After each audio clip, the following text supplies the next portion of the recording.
哇！台灣啲路其實都幾難行，你睇下，即係呢條係馬路嚟嘅，但係可以俾我行嘅地方，即係全部泊晒車。我哋去呢間風清揚食下嘢。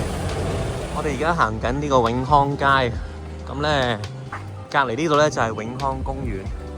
咁啲人喺度好悠閒行，啲樹都幾靚。咁呢條街咧，就算係我哋喺台灣入邊見到呢幾日最熱鬧嘅，真係好多人喺度行。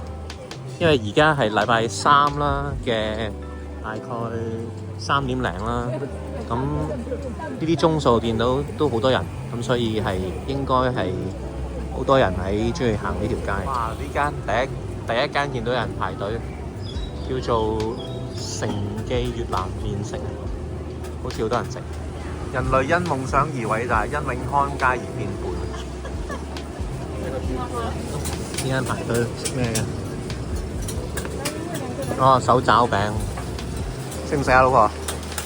排隊啊！呢間高記，好想食個生煎包，但係10隻真係食唔晒，冇辦法，所以只有叫呢個小籠包，叫咗個開陽拌麵。哇！呢個幾正，呢個冇叫錯。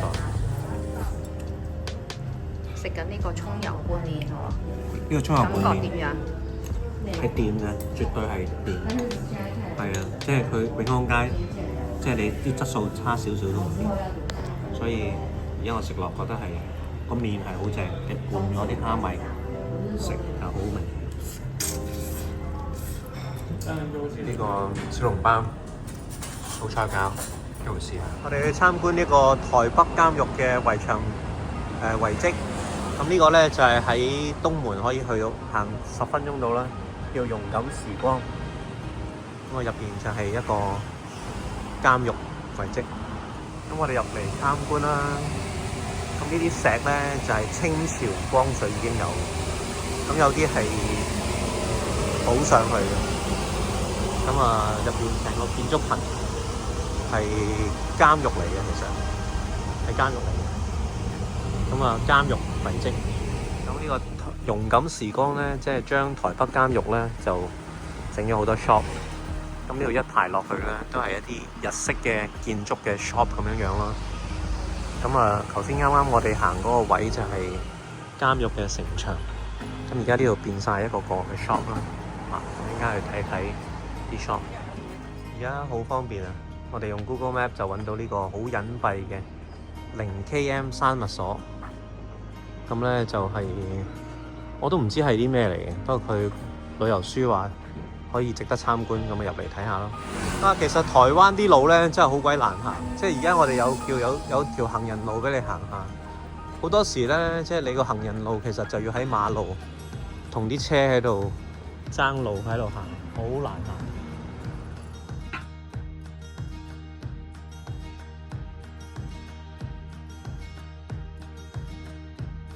喺呢間食叫做石二鍋。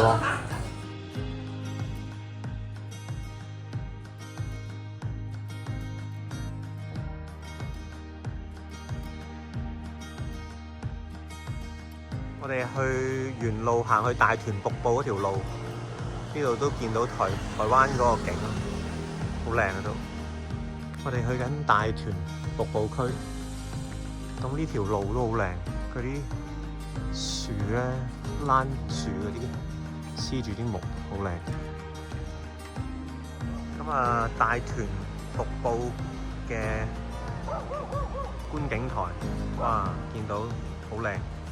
我哋行下咧，就到咗呢個大屯瀑布區，好靚。我哋嚟咗大屯瀑布區，咁咧個瀑布咧就係呢條啦，細條啲，不過都幾澎湃。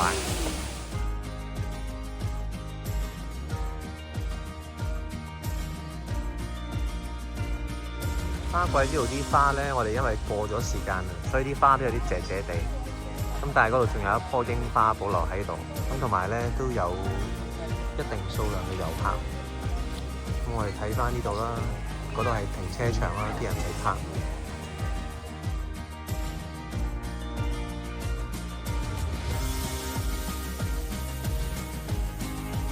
我哋本來去諗住竹子湖，但係經過前山公園呢度咧，俾眼前嘅景象吸引咗，因為呢度全部都係開緊嘅櫻花，前面一路都有，比頭先啱啱我哋嗰個陽明公園咧要多10倍都唔止啊！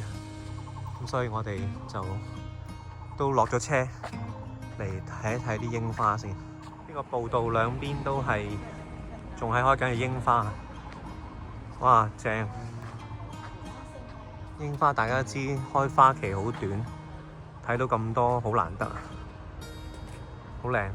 唔使去日本啦，台灣都大把櫻花睇，你睇下，全部都係櫻花。哇，多到爆，全部都係櫻花，全部都係。哇，全部兩邊都係呢個櫻花，好靚。我哋到竹子湖啊呢度，哇死啦！一陣間翻嚟會唔會排長龍？好多人啊！我哋而家都好擔心。有冇見過隻狗拉筋？哇，肯定身體好健康呢隻狗。我哋就睇到呢個海戶嘅園，咁啊其實又冇乜特別啦，我又覺得唔係話特登要上咁遠上嚟睇。AI 點咗我哋去一間叫青菜園嘅食飯，哇，好似行山，跟住呢度就種田。咁我諗下係咪老點？結果見到上面有排車，應該都似樣。喂，我哋行咗好耐，嚟到3點鐘、3點幾，就係為咗嚟食呢間叫青菜園嘅餐廳。希望仲有得嘢，希望仲有得食。我哋入去就係呢間。兩位有嗎？呢個青菜園我哋特登行咗好耐嚟食，咁啊半隻雞我哋應該要打包，鹽酥蝦都幾靚。翻落嚟翻酒店，而家都係5點9個字啦，大概。啲學生又放學，天都黑啦。咁我哋翻酒店擺低啲嘢先啦 settle 一下。實在攰得滯，晚餐我哋就食剩翻嘅1/4隻雞同埋一個包。就係我哋嘅晚餐。我哋臨走咧都參觀呢個新北投車站，喺我哋酒店隔離，即係喺新北投車站、新北投捷運嘅隔離就係啦。新北投車站，咁我依家我哋入去參觀啦。警長介紹下呢個新北投車站嘅歷史啦。以前舊嘅台灣蒸汽火車都有，就喺呢一架車嗰度。呢個係舊式嘅蒸汽火車，咁啊可以上去參觀添。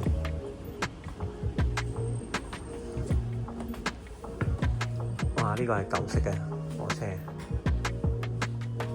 都 OK 喎。咁咧呢度可以俾你參觀下，買啲展覽品啦。